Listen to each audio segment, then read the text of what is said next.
Ya, kembali di Apa Kabar Indonesia Malam. Sekarang saya ke Mas Heri. Mas Heri, ada dua statement yang kita kutip tadi dari kuasa hukum Rivaldi, bahkan juga dari Ibu Peggy Setiawan ini sendiri. Ini melihat ini menjadi sebuah kejanggalan yang mengatakan bahwa ada hal yang salah dalam penangkapan atau bagaimana? Saya coba merangkum dua pertanyaan tadi ya, Mbak Caca ya, bahwa poin pertama memang dalam hal ada terjadi berita acara pemeriksaan terhadap tersangka itu kan disodorkan nanti oleh penyidik setelah mereka melakukan katakanlah interogasi ya. Itu dituangkan dalam satu dokumen surat. Nah, nanti akan diberikan kepada yang bersangkutan untuk dibaca kembali, Mbak Caca. Apa tujuan dibaca kembali tadi? Untuk memastikan apakah benar itu adalah jawabannya dan dia mengetahui isi tersebut. Dan memahami maksudnya. Dan jadi ketika dia selesai memberikan jawaban tersebut, di akhirnya akan dibubuhkan paraf di setiap halaman. Baru di ujungnya nanti akan disimpulkan melalui tanda tangan. Berarti dia sudah benar-benar mengetahui, benar-benar memastikan bahwa itulah keterangan yang sebenar-benarnya. Karena di situ penyidik tidak berusaha untuk ikut aktif mengarahkan ataupun membuat satu statement yang intinya menyudutkan seseorang untuk memberikan keterangan di luar dari kebebasannya dia. Jadi memang itu adalah kebebasan untuk menyampaikan apa yang dia ketahui, apa yang dia alami, peristiwa pidana yang diketahui dalam konteks itu. Itu poin pertamanya. Di poin yang lain memang dalam setiap perkara ini kan biasanya kalau ada orang yang hilang dalam pencarian polisi atau karena memang setelah dilakukan pemanggilan kalau memang dia menjadi tersangka 3 kali mangkir misalnya, biasa akan dikeluarkan daftar pencarian orang. Nah, sayangnya daftar pencarian orang dalam perkara ini kan yang kita sesalkan untuk menghindari error in persona, salah tangkap atau asal tangkap nantinya, maka memang harus ada katakanlah dokumen pendukung, apakah foto tadi, sehingga memastikan bahwa orang yang bersangkutanlah memang yang bertanggung jawab atau memang yang dicari dalam proses mengurai tindak pidana ini, ataupun kalau memang tidak ada foto, sketsa. Tapi tentu sketsa ini kan harus ada latar belakangnya juga, mengapa kemudian dimunculkan sketsa bukan foto yang asli begitu.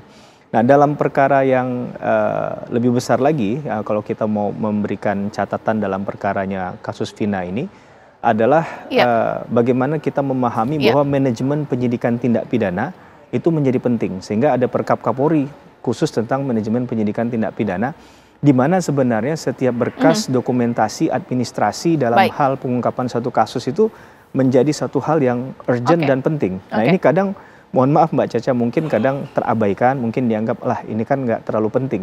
Padahal membuat penangkapan, penahanan itu juga surat dan itu harus didokumentasikan dengan baik.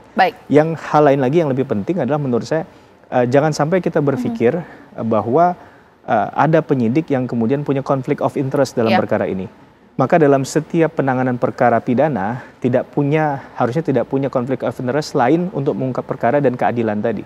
Maka dasarnya untuk menimbulkan keyakinan bahwa si A yang bersalah itu adalah berdasarkan minimum 2 alat bukti. Pertanyaan besarnya, sudahkah kita tercerahkan dengan barang bukti dan alat bukti apa yang digunakan disajikan dalam perkara ini? Karena ketika disajikan ini kan dilempar ke kejaksaan nantinya. Gitu. Sekarang saya ingin ke Ibu Sugianti yang tadi sudah bersama dengan Ibu Kartini, yakni ibu dari Peggy Setiawan. Bu Sugianti, sekarang saya ingin bertanya kepada Ibu sebagai kuasa hukum Peggy Setiawan yang disinyalir sebagai perong ini seperti apa? Mengingat kapasitas klien Anda dalam kasus ini cukup berat juga ya, cukup penting, dianggap sebagai otak pembunuhan, seperti apa?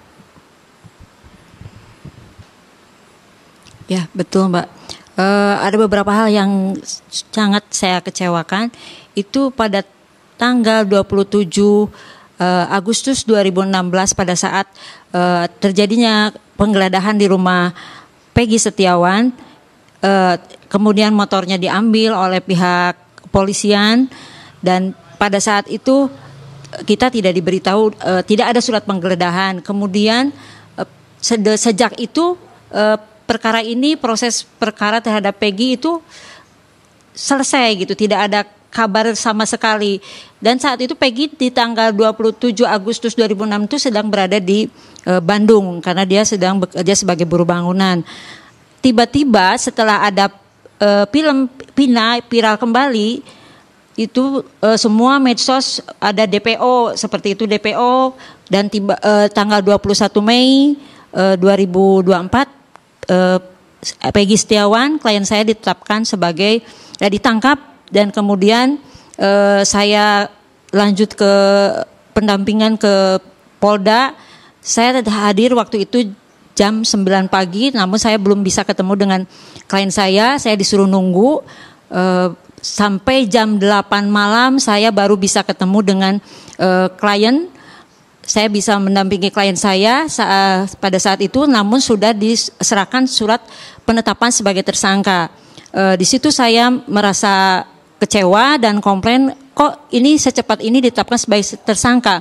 Padahal saya udah datang dari jam 9 pagi, itu saya ingin mengajukan penangguhan penahanan. Karena saya yakin bahwa Peggy yang ditangkap itu bukan Peggy yang dimaksud atau Peggy sebagai pembunuh Egy dan Pina. Seperti itu. Makanya saya itu di situ kecewa. Saya bilang kepada pihak kepolisian saat pada tanggal 27 Agustus 2016 Peggy tidak ada di tempat, tidak ada di Cirebon. Dia sedang bekerja di Bandung sebagai buruh bangunan. Tapi kenapa pada saat terjadinya viral, ada ketentuan DPO, kok Peggy ditangkap dan saya sudah diberitahu pada saat saya ketemu di jam 8 malam sudah ditetapkan sebagai tersangka. Seperti itu. Saya itu di situ benar-benar kecewa dengan kerja polisi.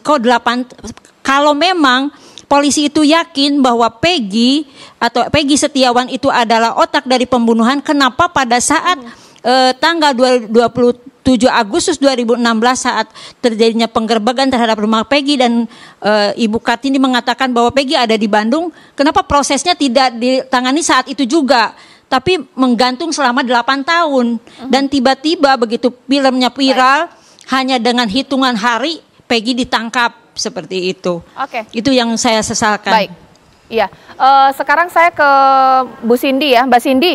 Sebenarnya klien Anda Rivaldi ini sempat mengenal atau tahu sosok Peggy, dan kalau tadi katanya tidak tanda tangan BAP, apakah juga sudah menandatangani berita acara penolakan tanda tangan BAP, dan apakah jangan-jangan klien Anda mungkin tidak mengaku perbuatannya, tidak mau tanda tangan BAP, tapi namanya disebut oleh klien lain di BAP yang lain, ini bagaimana? Ya, baik, terima kasih. Awalnya memang dari awal itu si Rivaldi itu tidak mengenal dari DPO yang sudah ditetapkan, karena di dalam persidangan sendiri itu tidak pernah membahas DPO tersebut. Ya, DPO itu muncul kan pada saat film-film ini mulai viral ini kan, di dalam persidangan tidak pernah dibahas. Terus Rivaldi juga sudah menetapkan bahwa dia itu tidak pernah mengenal ketujuh tersangka tersebut. Ya, karena dalam BAP juga dari awal laporan dari bapaknya korban, Bapak Rudiana ini selalu menyatakan Andika, bukan Rivaldi, bukan dari klien kami. Ya, selalu menyebutkan Andika. Itu sudah berulang kali klien kami mengucapkan saya tidak mengenal dari ketujuh tersangka tersebut, dan dari 7 tersangka tersebut juga mengiyakan bahwa mereka bertujuh itu tidak mengenal Rivaldi, karena posisinya Rivaldi itu tidak tinggal bareng dengan ketujuh tersangka tersebut. Karena Rivaldi sendiri kan tinggalnya jauh tuh di Desa Pamengkang, sedangkan ketujuh itu kan tempat tinggalnya itu dekat dengan TKP. Itu bukan masalah Rivaldi tidak mengakui, memang Rivaldi tidak mengakui kejadian pembunuhan terhadap korban Vina. Yang kedua juga Rivaldi pada saat itu juga tanggal 27 juga dia punya ke kasus sendiri tuh. Tidak mengenal sama sekali, ya, intinya tidak mengenal sama sekali ketujuh tersangka tersebut. Oke, baik. Nah, tadi masalah tanda tangan dulu, Mbak. Soal masalah tanda tangan BAP itu, Rivaldi itu tidak pernah tanda tangan di berita acara pemeriksaan sebagai tersangka, tetapi muncul di berita acara sebagai saksi, tapi tanda tangannya pun bukan tanda tangan Rivaldi di sini. Ya, dia menolak ini karena ini bukan tanda tangannya dia. Tanda tangan siapa dong, benar, tanda tangan ya. Tanda tangan siapa dong kalau bukan dia? Ya, kami juga tidak tahu, Mbak. Karena pada saat itu Rivaldi tidak didampingi. Oke. Baik. Ya, sekarang saya ke Pak Beni. Ya. Pak Beni, saya tidak mau mendahului apa yang sedang dikerjakan oleh teman-teman kita di kepolisian yang pastinya bekerja ekstra keras untuk mengungkap kasus ini. Tapi kalau menurut hemat Pak Beni, mengingat ini kan masih ada 2 DPO lain yang sedang diincar, sedang dicari oleh aparat kepolisian. Mungkin tidak Pak Beni bahwa ada hal-hal yang tidak bisa terungkapkan mengenai kenapa foto Peggy Setiawan kemudian disita sehingga kita tidak bisa mengkomparasi anak Ibu Kartini dengan yang beredar DPO seperti apa, bahkan juga BAP, ada sesuatu yang disembunyikan, tidak terkatakan. Ini seperti apa Pak Beni?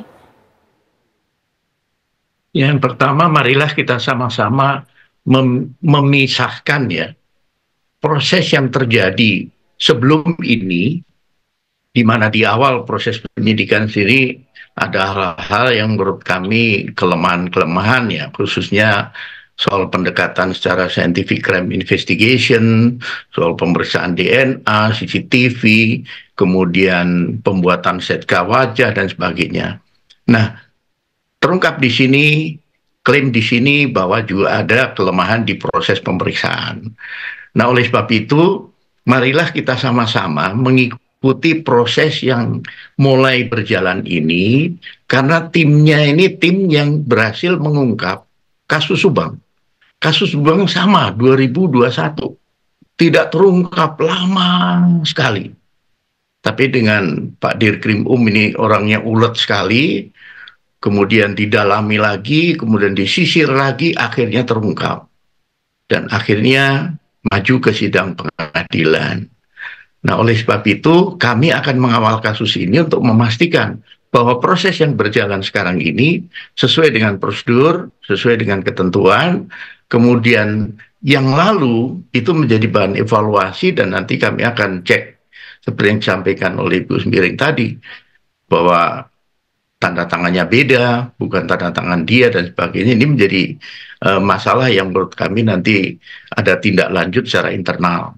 Jadi sekali lagi marilah kita sama-sama mengikuti perkembangannya, dan memang dari pihak penyidik sendiri tentunya tidak akan mengungkap seluruhnya ke media. Ada hal-hal yang sedang berproses. Karena penyidikan memang seperti itu. Jadi sedang berproses, kemudian nanti kalau sudah selesai, ada saatnya dirilis. Nah, kalau misalkan ada gugatan pra-peradilan, maka akan ada proses pembuktian lebih awal, khususnya masalah 2 alat bukti tadi. Jadi kalau kami optimis lah, mudah-mudahan kasus ini segera terungkap tuntas, sehingga pertanyaan publik terjawab, kemudian nanti diharapkan proses ke depan ini juga tentunya sudah sesuai dengan standar, sesuai dengan ketentuan yang berlaku begitu. Oke, baik. Nanti saat lagi saya akan berbincang dengan Ibu Kartini apakah sudah bisa bertemu atau menghubungi anak Ibu pasca kemudian ditangkap. Sesaat lagi di Apa Kabar Indonesia Malam.